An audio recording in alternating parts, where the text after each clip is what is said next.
Hello students, in this module we will be continuing from the Gandhi-Irwin Pact. We did about this the first roundtable conference in the previous module. In this module we will be doing Gandhi-Irwin Pact, continued with the second roundtable conference, the third roundtable conference, and then finally their impact. As we can say, here we will see the Gandhi-Irwin Pact. When we talk about the Gandhi-Irwin Pact, it is basically that pact which was signed in such a way that Gandhi be convinced to join the second roundtable conference, as we did in the earlier module. In the first roundtable conference, there was no representative from the Congress, and therefore British felt it an urgent requirement or need that someone from the representation of from Congress should be there, and as a result Gandhi was tried to be convinced to attend the second roundtable conference. He was not happy with this, and then what happened in the second roundtable conference, and what led to various events led to whatever decisions were taken in the third roundtable conference, that we'll be doing in this module. Later we will sum it up with the impact of civil disobedience movement, and extra we will be reading about B.R. Ambedkar, a special note about B.R. Ambedkar. So with this we'll begin today's module. So first of all, we have the Gandhi-Irwin Pact. Now when we talk about Gandhi-Irwin Pact, we can say since Satyagraha could be easily be suppressed by the government through Tej Bahadur Sapru and Jayakar started negotiations with Gandhi in jail. This resulted in the signing of a particular pact, and that was between Gandhi and the Lord Irwin, who was the viceroy at that time of India. So it was this, we are talking about the era of March 1931. Remember, civil disobedience was started from 1930, and this was the very next year that they decided that Gandhi should be convinced to go to the second roundtable conference, and then they got him into a pact with Irwin, Lord Irwin.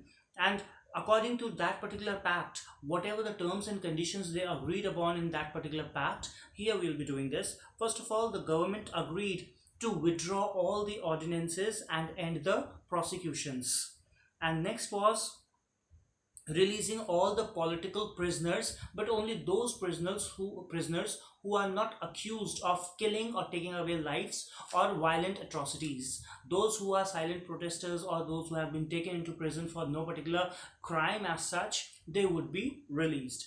Then permit peaceful picketing of liquor and foreign cloth shops, and this would be allowed to the Indians to do that picketing and all the processions that they usually take out in the name of civil disobedience, or you can say even the boycott as well. Next is to restore the confiscated properties of all the satyagrahis. Their land, property, everything was confiscated by the British, and they decided all that would be released and given back to them, to whoever it belongs to.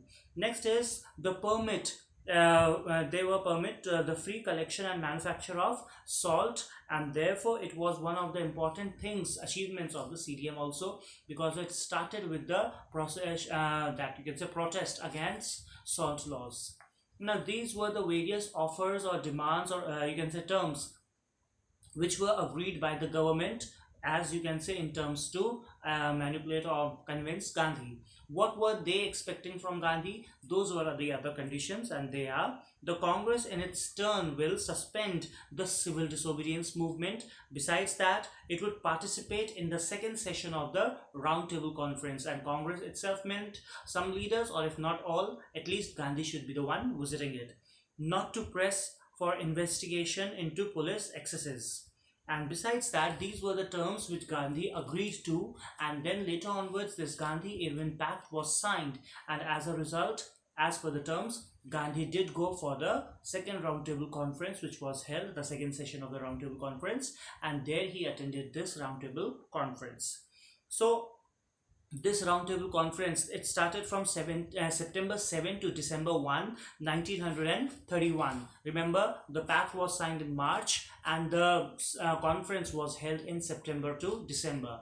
During this time, it was attended by Gandhi as the sole representative of the Congress, as per the terms of Gandhi-Irwin Pact. And then conference was soon a deadlock. on the minorities issue, because separate electorates being demanded not only by Muslims but nearly all the depressed classes, nearly all the minorities became a big problem. Like various minorities were there: Indian Christians, Anglo-Indians and Europeans. The question of independence or setting up of a responsible government, which was taken into which should have been taken into consideration, totally went into the background. They were not focusing on the independence or freedom or all those things, but rather they started focusing on the proper representation of the various you can say communities, the minorities.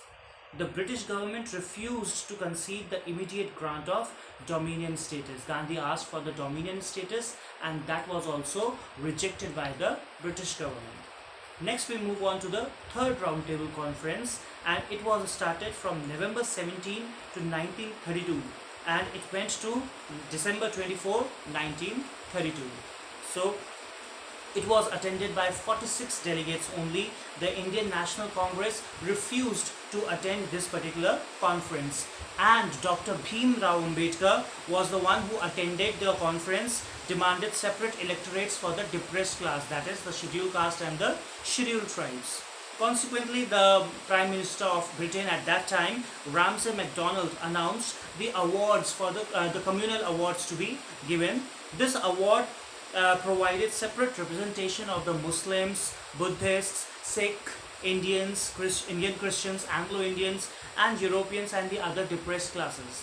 Now during this time Gandhi was not there, but when he came to know that this particular communal award has been given into various particular has been like not uniting the India, but it is dividing the India into various particular denominations, groups, electorates.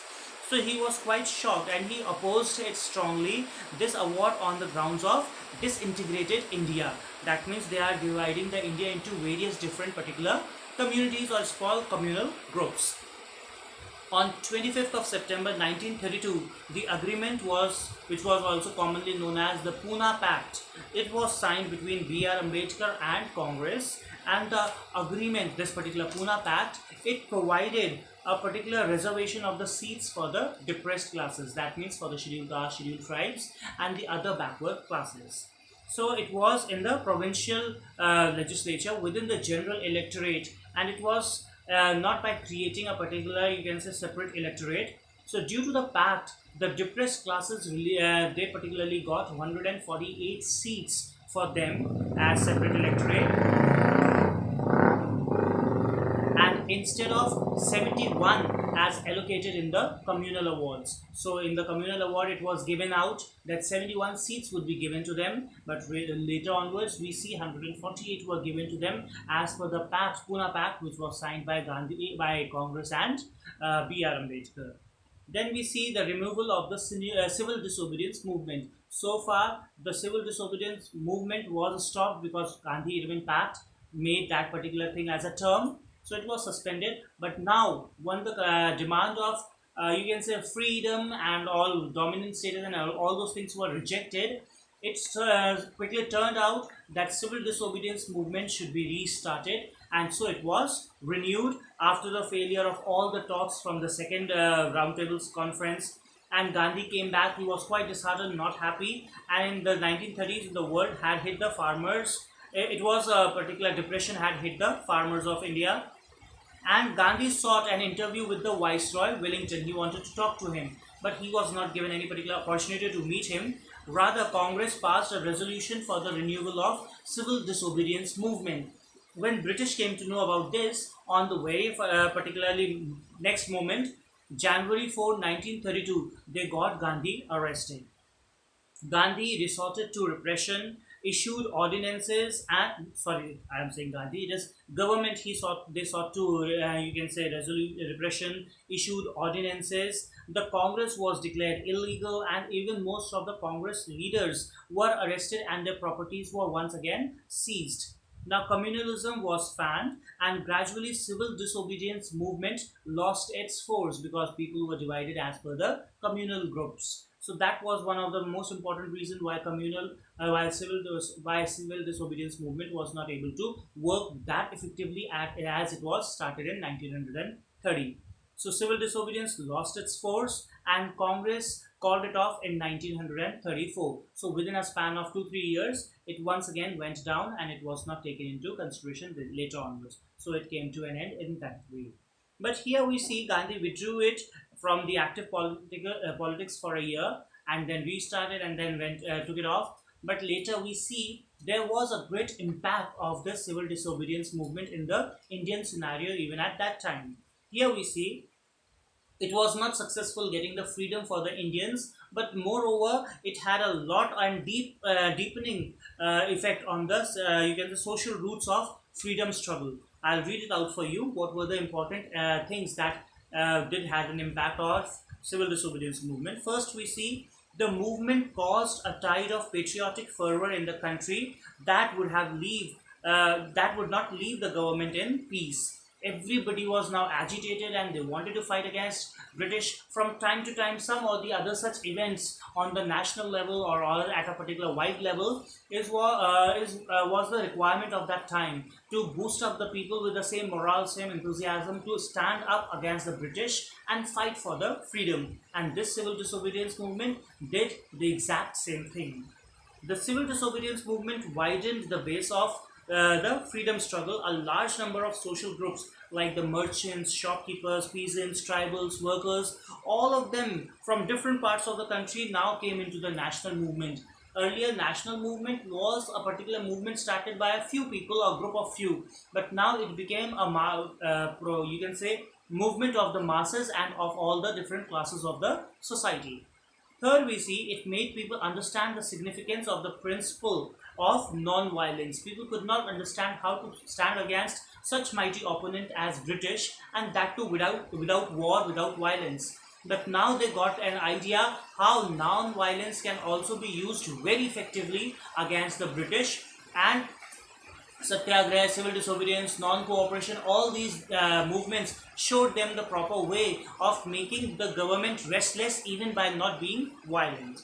The movement also popularized new methods of propaganda, putting up their talks. Like we have the Prabhat Pheris. Prabhat Pheris were the early morning processions which were started, and it was beginning from the day for the later in the day, and people used to very silently protest against the government. This was also in a way filling the people with more of the feeling of nationalism, and patriotic singing was done. Handwritten patrikas or news sheets were issued in large numbers so that everybody should come to know what is the requirement of the time, what is the need of the hour, all those things. Even children were organized into various particular procession groups. Like the young kids were made into a group of Banar Sena. They used to help out a lot in the national movements. The girls were also used, and they were known as the Manjari Sena or the Cat Army. So these were the various ways how not only the elders, not only the rich, but the young ones, poor, or anyone, even the children, all of them were involved in putting up a national fight against the British. So civil disobedience made, you can say, paved the path for that particular kind of mass procession against the British. Next is the movement under the leadership of Birla and Harijan Sevak Sangh changed the social conditions. Even the depressed classes and all of them were given entry into the temples and access to the wells, and this showed that now properly the communal differences are going away, untouchability is going away, and Indians are being united and could not be divided any further in terms of communities, classes and castes. Then next is it brought women out of their homes to participate in the politics. Not only the students, not only the children, but not only the depressed classes, but now even the women were also included in the processions and fighting against the British in various movements, because it was non-violent, it was something which was effective, and it required a mass appeal, and therefore even women became an integral part of these movements. Next is the government was convinced that the basic constitutional reforms were necessary, and as a result many reforms were made so that they could appease the people and stop these particular kind of processions.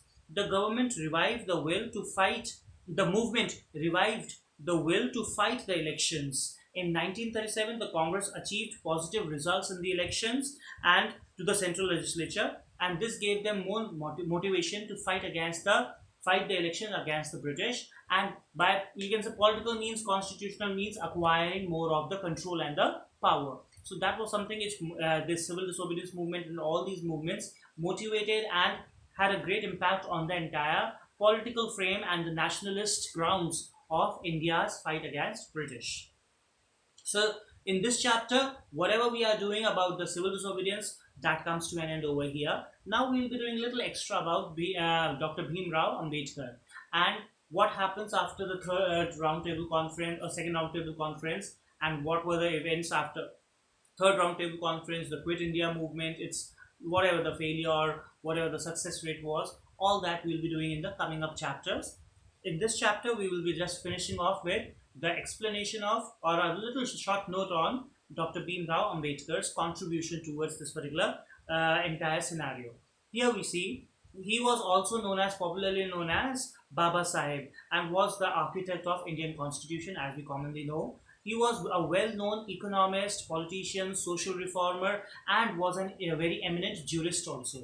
Besides that, he always had his efforts to eradicate these social evils like untouchability, because he himself belongs to that particular class. He knew what pains and hardships the people had to go through. So he wanted the untouchability to be removed, and this caste distinction should be removed from the society. Throughout his life, he fought for the rights of the Dalits and other socially backward classes. It was he who was appointed as India's first law minister in the cabinet of Jawaharlal Nehru, and later onwards he was given a Bharat Ratna also for that. Bhim Rao Ambedkar was born in Ramji, Maloji, Sakpal, and Bhima Sai Sakpal on April 14, 1891, and it was Mao in Madhya Pradesh. So you know the father and the mother name, the place he was born. So this was, you can write as a short note on the you can say early life or the beginning or introduction of Bhim Rao Ambedkar, if ever it is asked in your questions. Who was Bhim Rao Ambedkar, where he was born, what were his parents' name? Though it is not commonly asked, but you can still write wherever it is required. From his childhood days, Baba Sahib had to face caste distinction. You can say caste discrimination. Why? Because he belonged to that depressed class. It was, although he was able to attend school, he and other children, due to their castes, were segregated and given little attention by the teacher. So all the children from his caste or from his particular class, they were all not particularly treated well by the teacher, because they belonged to a depressed class. So that was the kind of distinction or discrimination he faced from his life, and you can say from early days of the life for a very long period of time, till he did not achieve the proper thing that he wanted. Throughout his life, he kept on fighting for those rights. It was by 1912 he obtained his BA degree in Economics, Political Science from Bombay University. In 1913, he moved to US on a scholarship which was awarded to him by the Gaikwad ruler of Baroda. And there he passed his MA exams in June 1915, majoring in economics. He also received his PhD in economics in 1927 at the London School of Economics. He took a master's degree, and that was in 1921. So these are all the qualifications that you can say. You can simply write he did his BA from here 1912, and then went on to do his MA from England, from London, and later onwards he even got his PhD from London. While he was practicing, you can say in 1923 he finished his law studies also, and that is how he became a barrister. And while practicing law in Bombay High Court, he tried to uplift the Dalits in order to educate them. His first organized attempt to achieve this particular feat was Bahishkrit Hitakarini Sabha, and this was to promote education and socio-economic improvement and the welfare of the depressed classes. So this particular Sabha was made with that particular purpose, so that the Dalits and the backward classes could get proper education, and they should be given proper opportunities everywhere in the general society in India. Baba Sahib was appointed as independent India's first law minister, that we have already done, under the cabinet of Jawaharlal Nehru, that was Free India. In 1950, Baba Saheb converted himself to Buddhism. So he got this Buddhism accepted later in his life, that is in 1950. We know he was born in 1891. So that means almost at the age of, you can say, somewhere around 59, he got into Baba Sahib, Buddhism. So on October 14, 1956, Baba Sahib organized a public ceremony to convert around 5 lakh of his supporters to Buddhism. And he passed away at his home only in Delhi, and that was on December 6, 1956. That means after this particular thing, the Mahasabha he did of conversion of his supporters into Buddhism, that was done in October, and within a, you can say, a span of 2 months, he passed away in his home in Delhi. He made immense contribution in shaping modern India. He led millions of oppressed to a life of self-respect, dignity and responsibility, and that is why he is always regarded as one of the, you can say, very renowned politician, not politician, basically the worker who has not only framed the Indian constitution but has framed the lives of many of the Dalits and the backward classes. He really got the India into this particular union that we are, the United India, the united class, where there is no particular caste distinction and everybody is given equal opportunities. So that was fulfilled by his efforts, which he kept on fighting throughout the life. So this was a short particular description about B.R. Ambedkar. Also, if required and wherever required, you can give all these informations in points. So with this, we come to the end of the module. Thank you.